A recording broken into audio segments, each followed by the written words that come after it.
আসন্ন জাতীয় সংসদ নির্বাচনে বগুড়া ৭ আসনে খালেদা জিয়া এবং বগুড়া ৬ আসনে তারেক রহমানের পক্ষে মনোনয়নপত্র সংগ্রহ করেছে জেলা বিএনপির নেতাকর্মীরা। দুপুরে জেলা নির্বাচন অফিস থেকে মনোনয়নপত্র সংগ্রহ করা হয়। পরে তারা জানান, মনোনয়নপত্র কবে কোথায় জমা দেওয়া হবে সেই বিষয়ে কেন্দ্র থেকে এখনো সিদ্ধান্ত জানানো হয়নি। বিএনপির চেয়ারপারসন বেগম খালেদা জিয়া অসুস্থ থাকায় কেন্দ্রের নির্দেশে এবং ভারপ্রাপ্ত চেয়ারম্যান তারেক রহমান দেশের বাহিরে থাকায় ত্রয়োদশ জাতীয় সংসদ নির্বাচনে তাদের পক্ষে মনোনয়ন সংগ্রহ করেছেন বগুড়া জেলা বিএনপির নেতাকর্মীরা। নতুন রিন গভীর থেকে পরিষ্কার করে কাপড়কে রাখে নতুনের মতো উজ্জ্বল। নতুন রিন অ্যাডভান্স পাউডার।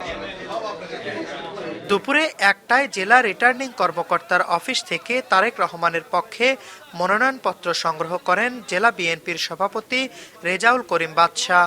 তারেক রহমানের মনোনয়নপত্র আমরা আমাদের মাননীয় জেলা প্রশাসকের কাছ থেকে আমরা সংগ্রহ করেছি। তিনি বগুড়ার সন্তান, আমাদের বগুড়ার অহংকার, এবং তিনি সদর আসন থেকে নির্বাচন করছেন।